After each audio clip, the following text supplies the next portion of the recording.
ba? Dahil sa business na ito, nagkaroon na kami ng house and land. Wow! Grabe! Kung ako ng bahay, gusto ko na talaga magkaroon ng sarili naming bahay kasi mahirap magrenta kasi maraming rules yung ano ba yung may-ari ng bahay kahit nagbabayad ka ng sakto, maraming rules. Kaya ayaw, sabi ng partner ko, antayin lang daw tayo ng right time. Sa akin, walang right time. Pag gusto mo talaga. Tama! Diba?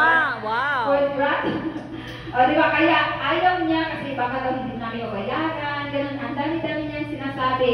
So, ang ako naman, so search ako sa Facebook, mga super houses. So, ang ginawa ko, hindi ako nagsabi sa kanya, in-assume ko na lang yung bahay. O, pag video call namin sa gabi kasi morning, trabaho siya. So, pinakita ko na lang yung susi. Ay, grabe! Wow! Muna pala. Oo, kasi ayaw na eh. Kasi, ang sabi niya, right time daw. Aabot mo tayo sa ganyan. O, diba? So, dahil sa business na ito, nakapunta kami ng bahay at lupa. Kasi kung aantayin ko yung sahod niya, hindi talaga magkasya. Ay, grabe! Kasi yung sahod niya, yung pang-birthday lang namin. Ano pa, sa panggatas ng anak ko. So, gatas ng anak ko, sibil lang. O, diba? Ang mahal nun. Sabi ko, buna na lang natin. Ayaw niya, o diba? So, kaya ganun. So, and then, first time, ayaw niya maniwala na may income ako. Sabi niya, we. So, sabi niya, we daw. Nung nagbakasyon dito siya sa Pilipinas, 3 months, wala siyang sahod, wala akong allotment.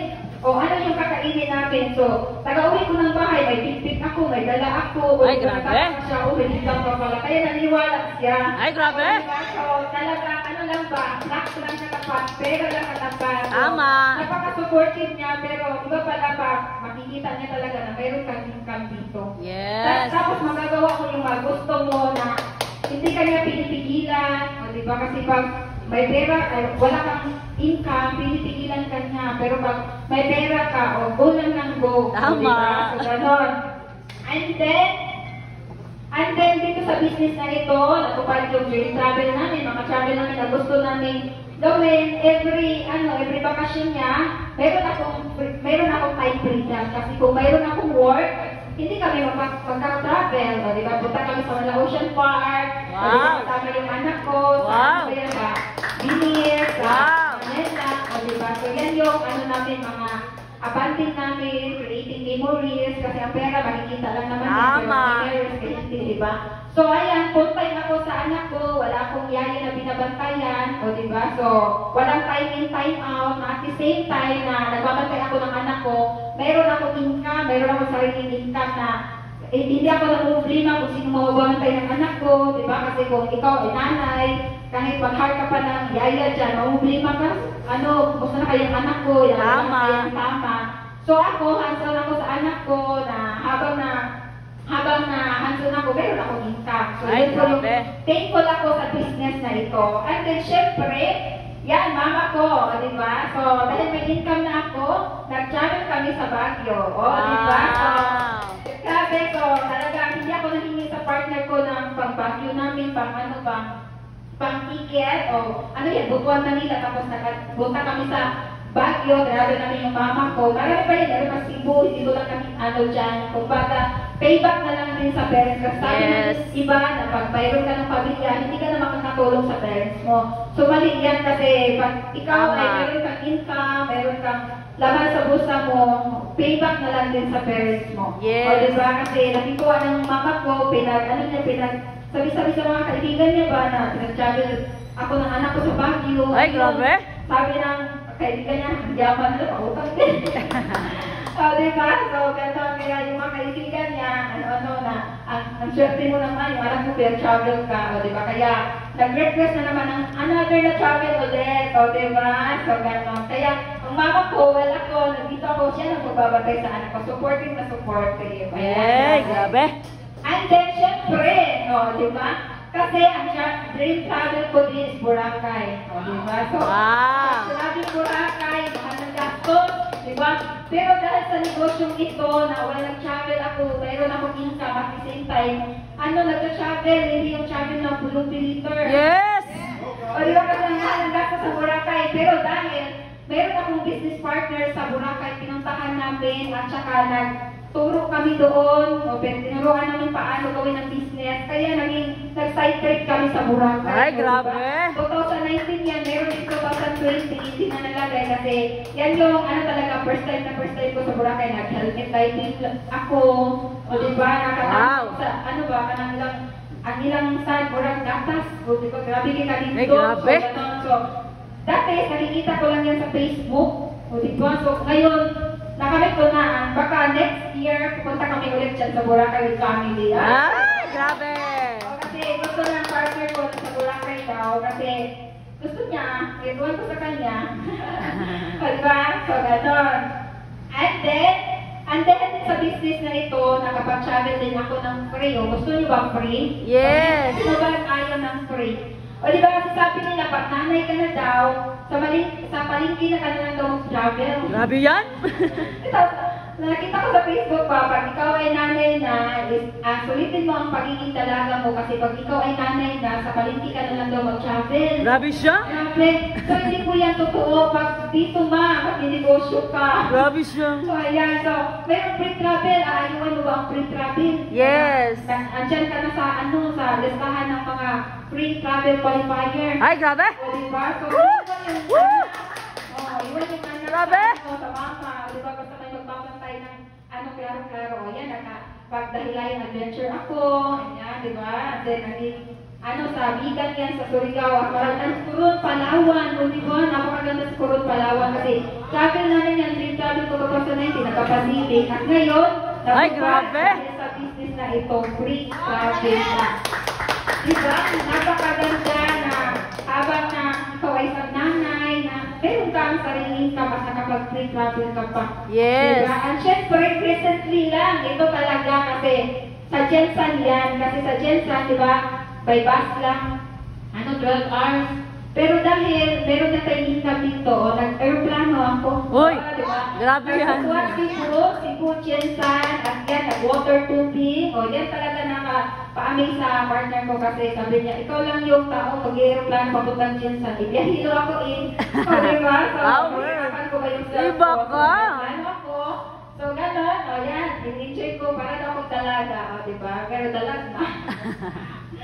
So, ayan. So, water tubing, mga kakaibang experience kahit mayroon akong opera recently lang, mga March, pero hindi ko naman yan ikakamatay, kaya go na go. Yes. Kasi minsan lang tayo mabuhay sa mundo, kaya sarapan na natin. Tama. So, ayan, and then, ito talaga, so, magkano na ba yung kinita mo dyan? So, recently lang, Uy. last month, August, diba? Nagkaroon ako ng airline booking international, nag-travel ako, nagkaroon ng 37 packs.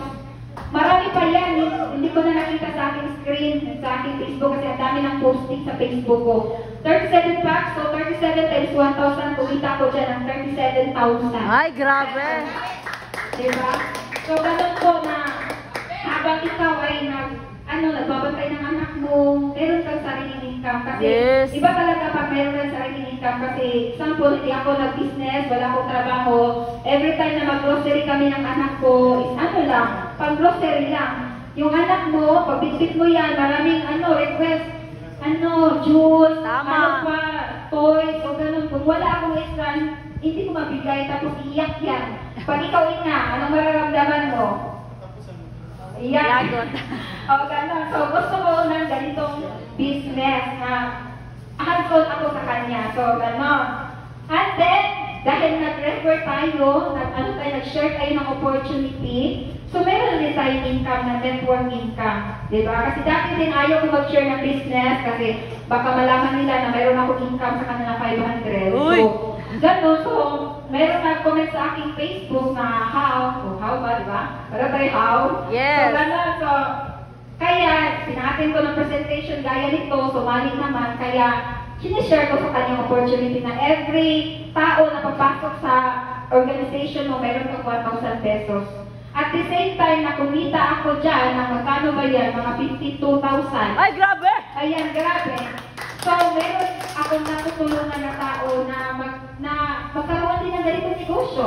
O, diba? So, nagkaroon ako ng business partner sa Dumaguete, total strangers lang, sa Malaysia, o, diba? Sa sa Taiwan, OFW, and then sa Pasig, o, diba? Kahit nandito ako sa Butuan, Pero abot ko buong Pilipinas at buong international. Wow! Diba? Ganito maganda yung business na napasukan ko. Ayan, so, and then, ano pa ba?